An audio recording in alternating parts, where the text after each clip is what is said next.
What is up mga brother, and welcome sa isa na namang episode ng Ecomoto Features. And for today's bike feature, dati videos lang, pictures lang, pero ito ngayon na test ride natin, and I will give you my most honest review para sa mga gustong bumili ng CF Moto 450 NK.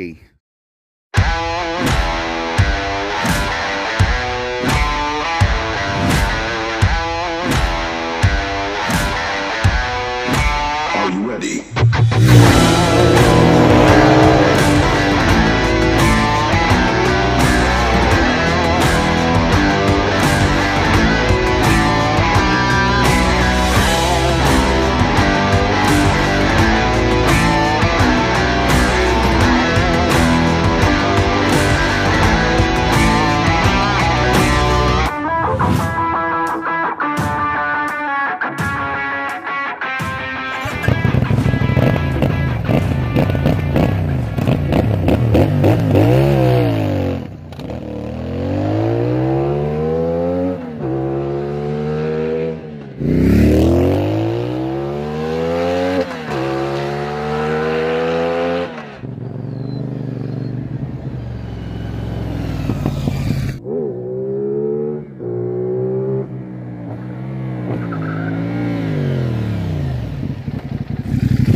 By the way, thank you Ma'am Joanne and Ma'am Camille for this Loaner Bike Motostrada team Caloocan for lending me this bike. Ayoko sana siyang i-compare sa 400 NK because this is a totally different bike. Different frame, different body, different headlight, lahat, engine, different. Pero since it's in the NK series, hindi mo maiwasan na ma-compare siya. Well, compared to the 400 NK, this 450 NK is much lighter, much powerful, mas nimble siya for sure. Sobrang gaang bike, matulin. Matulin din naman yung 400 NK, no? Pero iba yung hatak nito, mga brother. Iba. At is maximum RPM 12,000. Grabe yun. I mean, ang ganda ng tunog and mafe-feel mo yung tunog is equal to the feeling. Alam niyo yun? Meron kasi iba tunog lang pero yung pakiramdam parang bitin. Ito kung ano yung narinig mo, yun yung pakiramdam mo. Ganun siya. Pero syempre don't expect too much. It's still 450cc. Hindi siya 1,000, hindi siya 1,200. Pero it's true to its specs. Syempre nasa pangalan na niya, 450 NK. This is a 449cc twin cylinder, 46 horsepower, 9,500 RPM, and 39 Newton meters of torque. It has this smooth delivery all throughout the power band. Napakalakas ng preno. Sabihin nyo, single disc. Bakit single disc na lang compared to the 400 NK? Malakas siya, mga brother. Malakas siya, hindi siya kulang. Okay. Also yung likod, with ABS na rin yan eh. Yung likod din, ayan. Maganda yung preno niya. Sa performance niya, sana medyo nilakihan na yung gulong. This is 110 by 70, I think, by 17. Sa likod is 150 by 60 by 17. So sana ginawa na nilang 120, 160, diba? Yung normal sa mga 400cc to 650cc, diba? Kasi ang ganda ng performance niya. Pero for sure, inaral na nila yan, no? Kung bakit ganyan yung gulong niya. Okay naman sa twisties. Suspension wise, regular side of things. Hindi siya ganoon ka-plush, hindi rin siya pangit. No? Pwede na. Pwede na. It looks slim, but it's not slim in person. Actually, it's quite wide, no? Siguro ito lang yung nagpapayat sa kanya, which we're not used to sa NK series kasi matataba yung yung 400 NK, yung fairings niya, no, pabilog. Ito medyo patulis.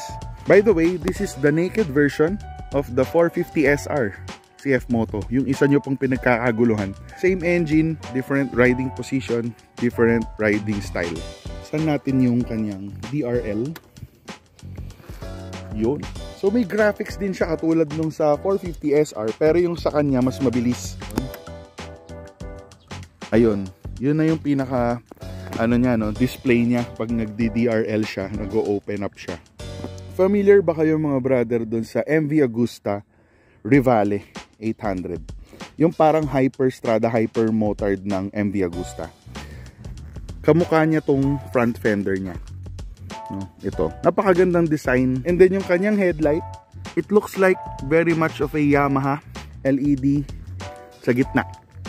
And mind you, this small LED, super lakas niya sa gabi. As in, ang ganda ng buga niya.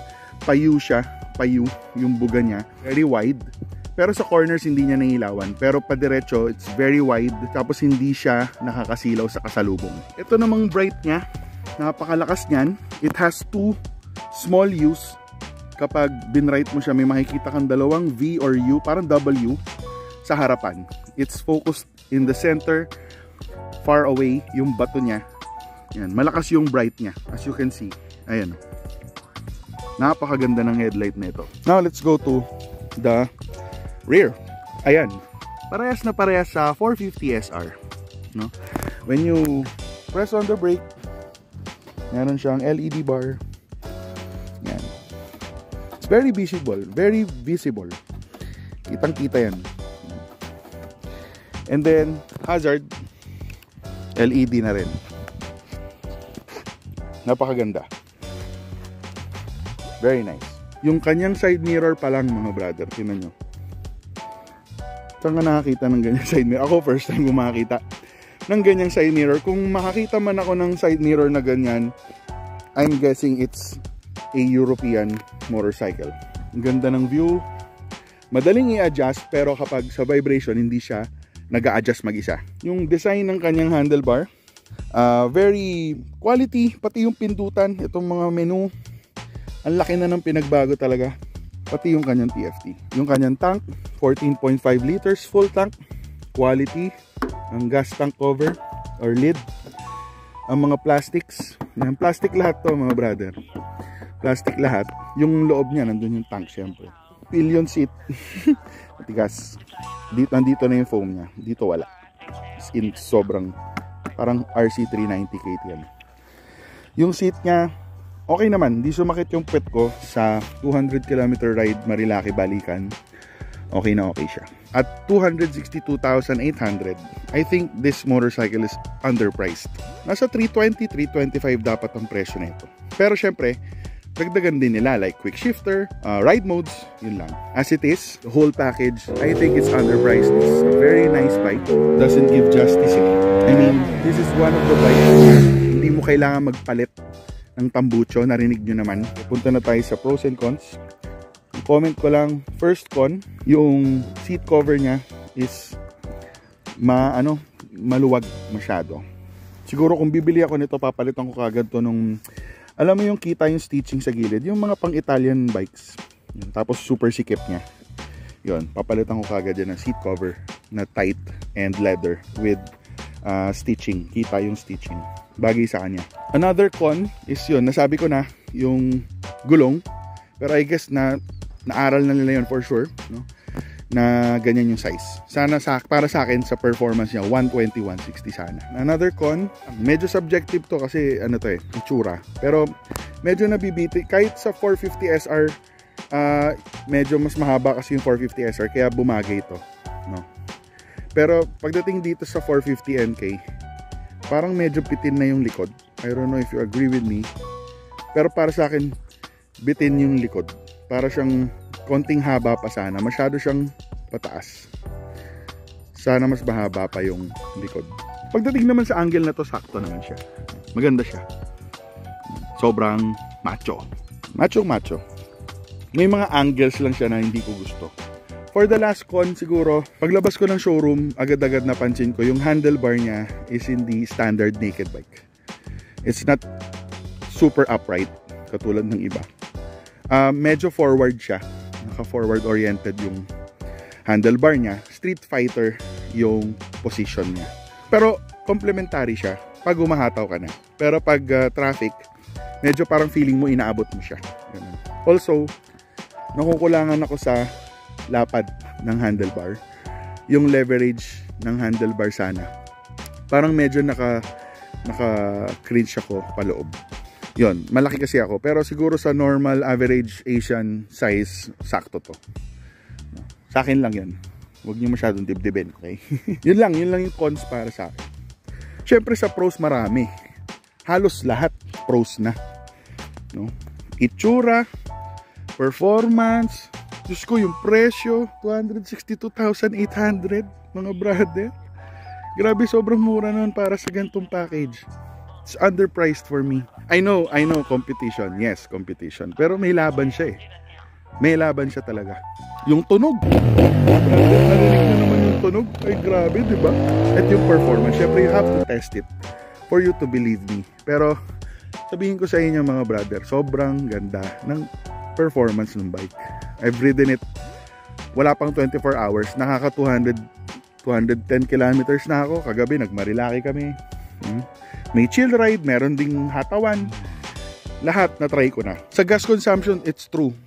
Since naka 210 na ako kilometers, sa bigat ko na 270 pounds, walwal mode, 210 na, di ba? Meron pa akong 2 bars. Nakalagay doon, may 100 kilometers pa akong pwedeng takbuhin. So, it's nasa 300 pa.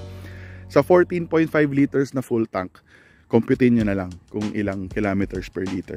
So, yun lang mga brother. Honest review. Sa makina, wala akong nakikitang nagiging problem kahit winawalwal ko siya all. Sorry, Motostrada, pero I have to do it. Diba? Siyempre, honest review and all. Pero, yeah, ang tibay. Matibay siya. It feels matibay. It feels mamahalin. Hindi siya cheap feeling pag dinrive mo siya. Okay, so that's it mga brother. Thank you so much for watching. I hope you subscribe, like, and follow. Sorry, ngayon lang ulit nakapag-bike review. Pero, ayan, EcoMoto features, CF Moto 450 NK. So, mga interesado, bisita lang kayo sa Motostrada. 8th Avenue ata yun? Caloocan. Sa Caloocan. Alam nyo na yan. Waze nyo na lang, Motostrada. Thank you so much. Thank you so much. See you on the streets. Bye!